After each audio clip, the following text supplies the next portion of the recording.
Hello दोस्तों, welcome to GK GS M point. आप सभी का स्वागत है आपके अपने YouTube channel GK GS M point में। तो दोस्तों, आज मैं लेके आई हूँ आपके सामने मध्य प्रदेश पटवारी परीक्षा के लिए जनरल मैनेजमेंट की यूनिट कौन सी है, यूनिट 15 का पार्ट 2। ठीक है दोस्तों, क्योंकि उस यूनिट में मैंने आपको क्या क्या करा दिया था। ठीक है, ये यूनिट आपकी है व्यावसायिक पर्यावरण। तो इसमें मैंने आपको बढ़ा दिया था, इसके थ्योरी सेक्शन पढ़ा दिया था। थ्योरी के साथ साथ मैंने आपको 30 क्वेश्चंस कराए थे। ठीक है, 30 क्वेश्चन करा दिए था। अब उसके आगे का हम देखने वाले हैं। तो यहाँ पे जो है दोस्तों, पहली बात जिस बुक से मैं करा रही हूँ श्री कबीर पब्लिकेशन की बुक है। ठीक है, सामान्य प्रबंधन की। अगर इसे आप परचेज करना चाहते हैं तो ये फ्लिपकार्ट अमेजोन पर अवेलेबल है, साथ ही साथ मार्केट में भी मात्र 155 रुपीज़ में अवेलेबल है। ठीक है, तो चलिए दोस्तों स्टार्ट करते हैं। क्लास को लाइक कर देना, शेयर कर देना, जो चैनल पे नए हैं चैनल को सब्सक्राइब कर देना। ठीक है, यहाँ पे आपके सामने क्वेश्चन है कि प्रतिष्ठित रोजगार सिद्धांत के बारे में निम्नलिखित में से कौन सा कथन सही है। ठीक है, प्रतिष्ठित रोजगार सिद्धांत के बारे में निम्नलिखित में से कौन सा कथन सही है। तो यहाँ पे क्या क्या दिया गया है दोस्तों कि अर्थव्यवस्था सदैव पूर्ण रोजगार की स्थिति में रहती है। अर्थव्यवस्था में अति उत्पादन अथवा न्यू उत्पादन की संभावना नहीं होती। ठीक है, तो दोस्तों इसका राइट आंसर है ऑप्शन नंबर 3। अब दोनों क्या है, इसका राइट आंसर है कि प्रतिष्ठित रोजगार सिद्धांत के बारे में ये दोनों कथन क्या है, सही है। ठीक है, आगे बढ़ते हैं दोस्तों। अगला क्वेश्चन क्या है, तो अगला क्वेश्चन यहाँ पे आपसे पूछ रहा है निम्नलिखित में से व्यावसायिक पर्यावरण की विशेषता है। ठीक है, व्यावसायिक पर्यावरण की क्या विशेषता है, पारस्परिक संबंध, गतिशीलता, अनिश्चितता, ये सभी क्या है व्यावसायिक पर्यावरण की विशेषता। ऑप्शन नंबर 4 क्या है दोस्तों, इसका राइट आंसर है। ठीक है, आगे बढ़ते हैं। अगला क्वेश्चन है आपके सामने। यहाँ आपसे क्या पूछ रहा है कि 10 देशों द्वारा ठीक है, 10 देशों द्वारा किस समस्या के समाधान के लिए विशेष आहरण अधिकार नामक नई मौद्रिक नीति योजना लागू की गई है। ठीक है, क्वेश्चन क्या आपसे पूछ रहा है कि 10 देशों द्वारा किस समस्या के समाधान के लिए विशेष आहरण अधिकार नामक नई मौद्रिक नीति योजना लागू की गई है। तो दोस्तों इसका राइट आंसर क्या होगा, चलिए ऑप्शन देखते हैं। ऑप्शन क्या क्या दिया गया है, विश्व व्यवहार का सीमित आकार, अंतर्राष्ट्रीय तरलता की कभी, ठीक है, फिर स्वर्ण कोषों का पुनरावंटन और उसके बाद उपयुक्त सभी। तो दोस्तों इसका right answer option number B, अंतर्राष्ट्रीय तरलता की कमी। ठीक है, अंतर्राष्ट्रीय तरलता की कमी क्या है, इसका राइट आंसर है ऑप्शन नंबर 2। ठीक है, चलिए आगे बढ़ते हैं। अगला क्वेश्चन है आपके सामने। यहाँ आपसे पूछ रहा है कि कागजी स्वर्ण है। ठीक है, कागजी स्वर्ण क्या होता है, तो दोस्तों कागजी स्वर्ण होता है आपका विशेष आहरण पर अधिकार। ठीक है, एसडीआर क्या होता है, कागजी स्वर्ण होता है। ऑप्शन नंबर 4 क्या है, इसका राइट आंसर है। क्लियर है, आगे बढ़ते हैं। अगला क्वेश्चन है आपके सामने। यहाँ आपसे पूछ रहा है व्यापार संतुलन को निम्न नाम से भी जाना जाता है। व्यापार संतुलन को किस नाम से जाना जाता है, तो दोस्तों इसे जानते हैं दृश्य वस्तुओं का संतुलन। ठीक है, व्यापार संतुलन को किस नाम से जानते हैं, दृश्य वस्तुओं के संतुलन के नाम से जानते हैं। ऑप्शन नंबर 4 क्या है, इसका राइट आंसर है। ठीक है, आगे बढ़ते हैं। अगला क्वेश्चन है आपके सामने कि प्रायः विश्व व्यापार पटल पर 2 प्रकार की व्यापारिक नीतियां अपनाई जा सकती हैं। ठीक है, प्रायः विश्व व्यापार पटल पर 2 प्रकार की व्यापारिक नीतियां अपनाई जा सकती हैं। कौन कौन सी, तो ये है आपकी दोस्तों स्वतंत्र व्यापार तथा संरक्षण नीति। क्या, स्वतंत्र व्यापार और संरक्षण नीति, ये 2 प्रकार की व्यापारिक नीतियां अपनाई जा सकती। ठीक है, ऑप्शन नंबर 3 क्या है, इसका राइट आंसर है। आगे बढ़ते हैं। अगला क्वेश्चन है आपके सामने कि देश में मुद्रास्फीति बढ़ने पर विनिमय दर क्या होता है। ठीक है, देश में मुद्रास्फीति बढ़ने पर विनिमय दर क्या हो जाता है, तो दोस्तों विनिमय दर जो है ना देश के विपक्ष में हो जाता है। किस में हो जाता है, देश के विपक्ष में हो जाता है। ऑप्शन नंबर 1 क्या है, इसका राइट आंसर है। ठीक है, आगे बढ़ते हैं। अगला क्वेश्चन है आपके सामने कि भारत में नई आर्थिक नीति को अपनाए जाने का क्या कारण है। भारत में नई आर्थिक नीति को अपनाए जाने के क्या कारण थे, तो इसके कारण थे आपके उच्च सरकारी घाटा, बढ़ती हुई कीमतें और विदेशी विनिमय का। ठीक है, विदेशी विनिमय की कमी। ठीक है, क्या क्या थी, उच्च सरकारी घाटा, बढ़ती हुई कीमतें, विदेशी विनिमय का कमी। ठीक है, विनिमय का क्या, कमी। तो ऑप्शन नंबर 4 क्या है, इसका राइट आंसर है ऑप्शन नंबर 4। ठीक है, उपयुक्त सभी कि भारत में नई आर्थिक नीतियों को अपनाए जाने के कारण थे उच्च सरकारी में घाटा, बढ़ती हुई कीमतें, विदेशी विनिमय की कमी। और तो इसलिए दोस्तों ये सारी जो है मुख्य कारण थी, तो ऑप्शन नंबर 4 इसका राइट आंसर है उपरोक्त सभी। आगे बढ़ते हैं, अगला क्वेश्चन है आपके सामने कि उस प्रक्रिया का नाम बताइए जिसका अर्थ है अर्थव्यवस्था को अन्य विश्व के साथ समायोजित करना। ठीक है, उस प्रक्रिया का नाम बताइए जिसका अर्थ है कि अर्थव्यवस्था को अन्य विश्व के साथ समायोजित करना। ठीक है, तो यहाँ पे ऑप्शन क्या क्या दिया गया है, पहले हम ऑप्शन देखते हैं। तो देखिए क्या क्या दिया गया है यहाँ पे ऑप्शन दोस्तों, उदारीकरण बोलते हैं, पूंजीकरण बोलते हैं, वैश्वीकरण बोलते हैं, और इनमें से कुछ नहीं। तो दोस्तों इसका राइट आंसर है ऑप्शन नंबर 3 वैश्वीकरण बोलते हैं। क्या बोलते हैं, वैश्वीकरण बोलते हैं। ठीक है, आगे बोलते हैं, अगला क्वेश्चन क्या है आपके सामने कि निम्न में से भुगतान संतुलन के चालू खाते कीमतें नहीं है। ठीक है, निम्न में से भुगतान संतुलन के चालू खाते कीमतें नहीं है। तो दोस्तों इसका right answer option number A विदेशों के लिए या दिए गए ऋण। ठीक है, विदेशों के लिए या दिए गए ऋण, ऑप्शन नंबर ए इसका राइट आंसर है। आगे बढ़ते हैं, अगला क्वेश्चन क्या है, अगला क्वेश्चन है आपके सामने, आपसे पूछ रहा है यहाँ पे दोस्तों कि अब क्या पूछ रहा है आपसे, अवमूल्यन। ठीक है, क्या पूछ रहा है कि अवमूल्यन का अर्थ है देश की मुद्रा की विदेशी विनिमय शक्ति को कम करना, यानी विदेशी मुद्रा के रूप में देश की मुद्रा के मूल्य को कम करना। ठीक है, यहाँ पे अवमूल्यन का अर्थ बोला है, तो दोस्तों इसका राइट आंसर है आपका ऑप्शन नंबर 3 कि इससे देश का निर्यात विदेशों में सस्ता हो जाता है और आयात महंगे हो जाते हैं। ठीक है, इससे देश का निर्यात विदेशों में क्या हो जाता है, सस्ता हो जाता है, और आयात क्या हो जाते हैं, महंगे हो जाते हैं। दोस्तों ऑप्शन नंबर 3 क्या है, इसका राइट आंसर है। आगे बढ़ते हैं, अगला क्वेश्चन क्या है, तो अगला क्वेश्चन है आपके सामने, भारत निम्नलिखित में से भारत की डैश आर्थिक नीतियां हैं। भारत निम्नलिखित में से भारत की कौन सी आर्थिक नीतियां हैं, तो दोस्तों इसका राइट आंसर है रोजगार नीति, औद्योगिक नीति, आयात निर्यात नीति। ये सभी क्या है, इसकी राइट आंसर ऑप्शन नंबर 4 इसका राइट आंसर है उपरोक्त सभी। ठीक है, आगे बढ़ते हैं, अगला क्वेश्चन क्या है, तो अगला क्वेश्चन है दोस्तों आपके सामने, क्या पूछ रहा है कि सरकारी घोषणा द्वारा जब घरेलू मुद्रा का मूल्य बाहरी मुद्रा में घटा दिया जाता है तो इसे कहते हैं, सरकारी घोषणा द्वारा जब घरेलू मुद्रा का मूल्य बाहरी मुद्रा में घटा दिया जाता है तो इसे क्या कहते हैं, इसे कहते हैं अवमूल्यन। क्या कहते हैं, अवमूल्यन कहते हैं। ऑप्शन नंबर 1 क्या है, इसका राइट आंसर है। क्लियर है, आगे बढ़ते हैं, अगला क्वेश्चन है आपके सामने, घर या कार्यालय। ठीक है, घर या कार्यालय से इंटरनेट के माध्यम से रेलवे टिकटों की बुकिंग किसका उदाहरण है, घर या कार्यालयों से इंटरनेट के माध्यम से रेलवे की बुकिंग। ठीक है, इंटरनेट के माध्यम से रेलवे टिकटों की बुकिंग किसकी उदाहरण है, तो दोस्तों ये जो है तकनीकी पर्यावरण का उदाहरण है। किसका, तकनीकी पर्यावरण का उदाहरण, ऑप्शन नंबर 3 इसका राइट आंसर है। आगे बढ़ते हैं, अगला क्वेश्चन है कि मादक पेय पदार्थों का विज्ञापन प्रतिबंधित है, यह डैश का एक उदाहरण है। मादक पेय पदार्थों का विज्ञापन प्रतिबंधित है, किसका एक उदाहरण है, तो दोस्तों ये उदाहरण है कानूनी पर्यावरण का। किसका, कानूनी पर्यावरण का। ठीक है, आगे बढ़ते हैं, अगला क्वेश्चन है आपके सामने कि व्यावसायिक वातावरण अत्यधिक विस्तृत और डैश होता है। व्यावसायिक वातावरण अत्यधिक विस्तृत और क्या होता है, अत्यधिक दोस्तों होता है ये जटिल। क्या होता है, जटिल होता है। आगे बढ़ते हैं, अगला क्वेश्चन है आपके सामने, विशिष्ट पर्यावरण के मुख्य घटक है। ठीक है, विशिष्ट पर्यावरण के मुख्य घटक क्या है, तो प्रतियोगी, आपूर्तिकर्ता, वित्तीय मध्यस्थ। ठीक है, ऑप्शन नंबर 4 क्या है, इसका राइट आंसर है उपरोक्त सभी। विशिष्ट पर्यावरण के मुख्य घटक क्या है, उपरोक्त सभी हैं, प्रतियोगी, आपूर्तिकर्ता और वित्तीय मध्यस्थ। ठीक है, आगे बढ़ते हैं, अगला क्वेश्चन है आपके सामने, यहाँ आपसे पूछ रहा है दोस्तों कि पर्यावरण संबंधी घटक जो व्यवसाय से अधिक घनिष्ठता से जुड़े रहते हैं उसे क्या कहते हैं। पर्यावरण संबंधी घटक जो व्यवसाय से अधिक घनिष्ठता से जुड़े रहते हैं उन्हें क्या कहते हैं, तो दोस्तों इन्हें बोलते हैं हम विशिष्ट पर्यावरण। क्या बोलते हैं, विशिष्ट पर्यावरण बोलते हैं। ऑप्शन नंबर बी क्या है, इसका राइट आंसर है। क्लियर है, आगे बढ़ते हैं, अगला क्वेश्चन है आपके सामने, निम्नलिखित में से कौन सा असत्य है। ठीक है, कौन सा असत्य यहाँ पे दिया है, कर्मचारी क्षतिपूर्ति अधिनियम 1923 बिल्कुल सही है। औद्योगिक विवाद अधिनियम 1947 ये भी सही है। श्रम संघ अधिनियम 1956 ये दोस्तों रॉन्ग है। ऑप्शन नंबर 3 क्या है, इसका राइट आंसर है। क्लियर है, आगे बढ़ते हैं, अगला क्वेश्चन है आपके सामने, यहाँ क्या पूछ रहा है, यहाँ आपसे पूछ रहा है दोस्तों नेक्स्ट क्वेश्चन में कि आंतरिक व्यवसाय वातावरण का प्रमुख घटक कौन सा है। आंतरिक व्यवसाय वातावरण का प्रमुख घटक कौन सा है, तो दोस्तों ये है नीतियां एवं उद्देश्य। ठीक है, क्या है, नीतियां एवं उद्देश्य। ऑप्शन नंबर 3 क्या है, इसका राइट आंसर है। आगे बढ़ते हैं, अगला क्वेश्चन है आपके सामने कि व्यावसायिक पर्यावरण। ठीक है, क्या आपसे पूछ रहा है, व्यावसायिक पर्यावरण व्यावसायिक पर्यावरण उन संस्थाओं और शक्तियों से बना होता है जिन पर व्यवसाय नियंत्रण होता है। ठीक है, व्यावसायिक पर्यावरण उन संस्थाओं और शक्तियों से बना होता है जिन पर व्यवसाय नियंत्रित होता है। तो दोस्तों इसका राइट आंसर है ऑप्शन नंबर थर्ड, बहुत कम। ठीक है, जिस पर बहुत कम व्यवसाय नियंत्रित होता है। आगे बढ़ते हैं, अगला क्वेश्चन क्या है।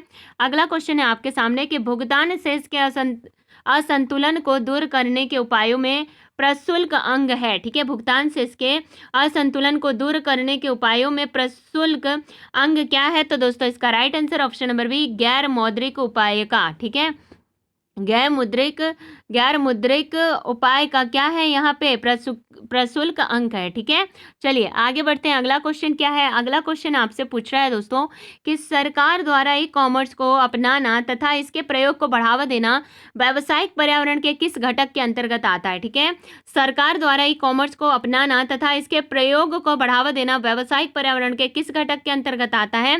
तो दोस्तों ये आता है राजनीतिक घटक के अंतर्गत। किसके अंतर्गत, राजनीतिक घटक के अंतर्गत आता है। ऑप्शन नंबर थर्ड क्या है, इसका राइट आंसर है। ठीक है, आगे बढ़ते हैं। अगला क्वेश्चन है कि उदारीकरण का अर्थ क्या होता है। तो दोस्तों उदारीकरण का अर्थ होता है कम सरकारी नियंत्रण और प्रतिबंध। ठीक है, कम सरकारी नियंत्रण और प्रतिबंध क्या कहलाता है, उदारीकरण। नियंत्रण और प्रतिबंध जो है ये उदारीकरण का अर्थ होता है। आगे बढ़ते हैं, अगला क्वेश्चन क्या है।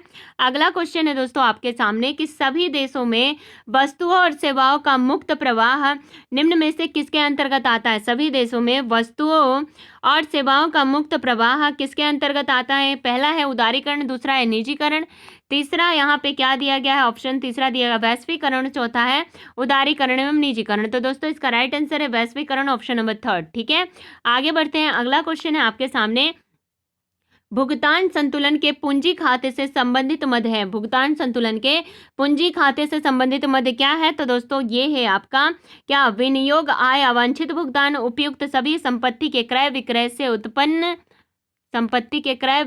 उत्पन्न भुगतान। तो दोस्तों इसका राइट आंसर क्या होगा। तो इसका राइट आंसर है आपका ऑप्शन नंबर फोर, संपत्ति के क्रय विक्रय से उत्पन्न भुगतान। ठीक है, भुगतान संतुलन के पूंजी खाते से संबंधित मद क्या है, संपत्ति के क्रय विक्रय से उत्पन्न भुगतान। ठीक है, आगे बढ़ते हैं। अगला क्वेश्चन है आपके सामने कि भुगतान संतुलन में निम्न शामिल होते हैं। भुगतान संतुलन में क्या शामिल होते हैं। तो दोस्तों विदेशी कुल प्राप्ति एवं भुगतान क्या शामिल होते हैं, विदेशी कुल प्राप्ति एवं भुगतान शामिल होते हैं। ऑप्शन नंबर बी क्या है, इसका राइट आंसर है। आगे बढ़ते हैं। अगला क्वेश्चन क्या है, यहाँ आपसे पूछ रहा है कि निम्नलिखित में से कौन आयात निर्यात के सरलीकरण की प्रक्रिया से संबंधित है। निम्नलिखित में से कौन आयात निर्यात के सरलीकरण की प्रक्रिया से संबंधित है।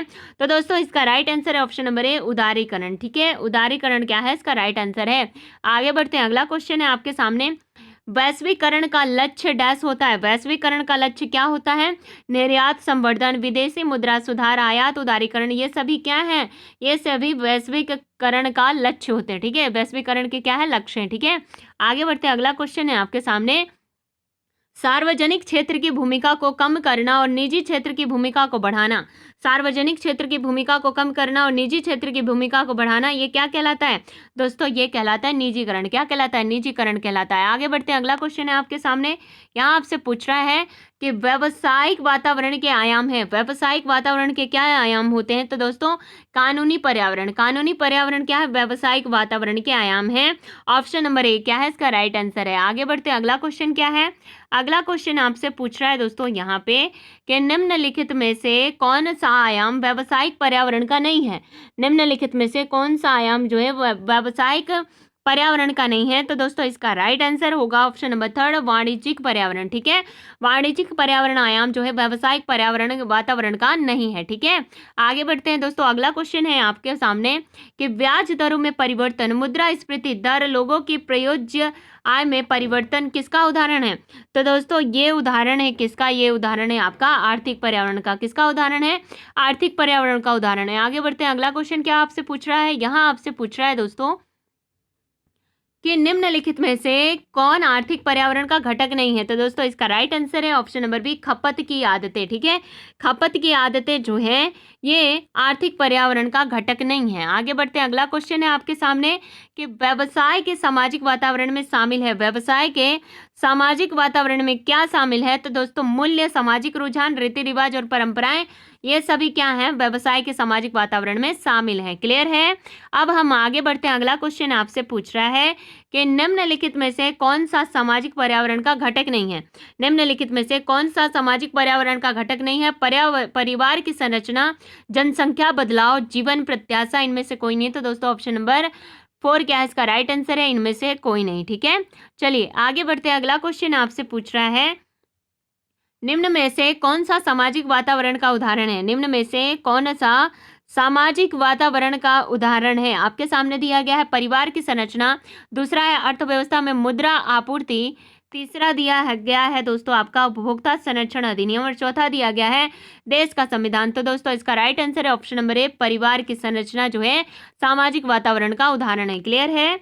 अब हम आगे चलते हैं। अगला क्वेश्चन है आपके सामने, यहाँ आपसे पूछ रहा है कि सिगरेट के विज्ञापन में वैधानिक चेतावनी होती है, यह किस वजह से होती है।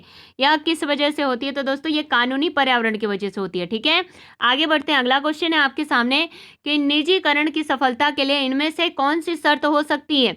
तो निजीकरण की सफलता के लिए इनमें से जो शर्त है वो है आपकी बाजार में प्रवेश के लिए बाधाएं। ठीक है, बाजार में प्रवेश के लिए बाधाएं हैं। ठीक है, ऑप्शन नंबर, आगे चलते हैं। अब अगला क्वेश्चन क्या है आपके सामने कि निम्नलिखित में से कौन सी व्यावसायिक वातावरण की विशेषता नहीं है।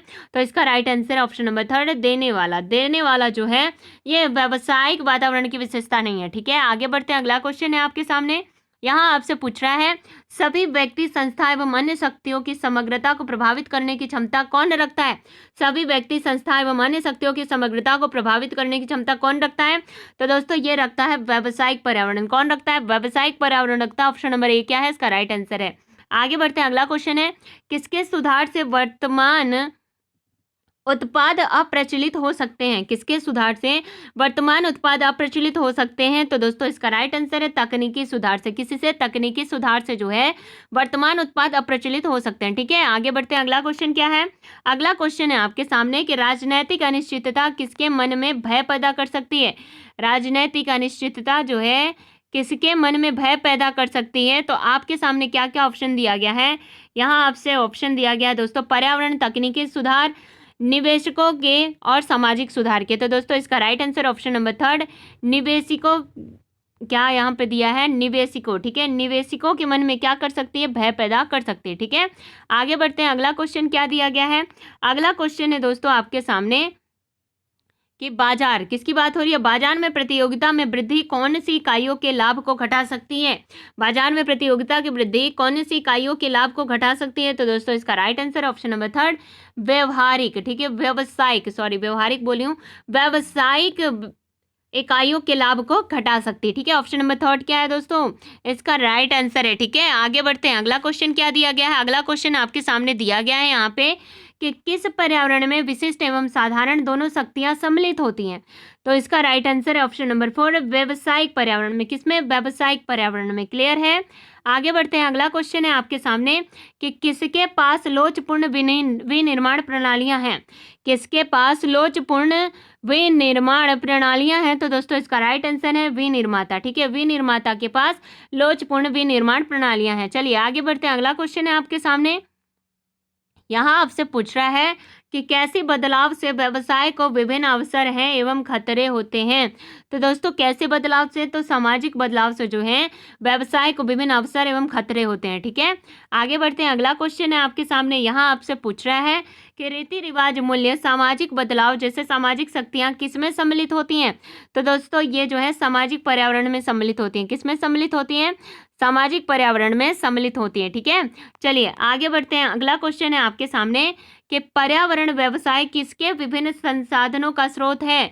पर्यावरण व्यवसाय किसके विभिन्न संसाधनों का स्रोत है। तो दोस्तों ये जो है संचालन, ठीक है, संचालन संसाधनों का स्रोत होता है। ठीक है, आगे बढ़ते हैं। अगला क्वेश्चन है आपके सामने, कौन व्यवसाय की सफलता के अनेक अवसर प्रदान करती है। कौन व्यवसाय की सफलता के अनेक अवसर प्रदान करती है। तो दोस्तों पर्यावरण व्यवसाय की सफलता के अनेक अवसर प्रदान करती है। आगे बढ़ते हैं। अगला क्वेश्चन है कि व्यावसायिक वातावरण की प्रकृति कैसी है। व्यावसायिक वातावरण की प्रकृति कैसी है, तो गतिशील एवं अनिश्चित है। ठीक है, कैसी है, गतिशील एवं अनिश्चित है। आगे बढ़ते हैं, अगला क्वेश्चन है आपके सामने कि किस वातावरण के विभिन्न तत्व दूसरे से घनिष्ठ रूप से जुड़े होते हैं। किस वातावरण के विभिन्न तत्व दूसरे से घनिष्ठ रूप से जुड़े होते हैं, तो दोस्तों व्यावसायिक। ठीक है, व्यावसायिक वातावरण के विभिन्न तत्व दूसरे से घनिष्ठ रूप से जुड़े होते हैं। आगे बढ़ते हैं, अगला क्वेश्चन है व्यवसाय के आर्थिक वातावरण को डैश प्रभावित करती है। व्यवसाय के आर्थिक वातावरण को कौन प्रभावित करती है, तो दोस्तों आर्थिक प्रणाली प्रभावित करती है। कौन प्रभावित करती है, आर्थिक प्रणाली प्रभावित करती है। ऑप्शन नंबर 4 क्या है, इसका राइट आंसर है। ठीक है, आगे बढ़ते हैं, अगला क्वेश्चन है कि निम्नलिखित में से कौन सा सरकारी नीतियों में परिवर्तन का व्यवसाय एवं उद्योग पर प्रभाव का वर्णन नहीं करता, तो दोस्तों इसका राइट आंसर है कृषि में परिवर्तन जो है ये सरकारी नीतियों में परिवर्तन का व्यवसाय एवं उद्योग पर प्रभाव का वर्णन नहीं करता। ऑप्शन नंबर 4 इसका राइट आंसर है। ठीक है, तो दोस्तों यहाँ पे जो है आपका ये यूनिट कंप्लीट होता है। और दोस्तों अगर आपको ये क्लास पसंद आई है तो प्लीज़ लाइक करना, शेयर करना और जो चैनल पे नए हैं चैनल को सब्सक्राइब कर लेना। मिलते हैं दोस्तों अगले वीडियो में, तब तक के लिए बाय बाय।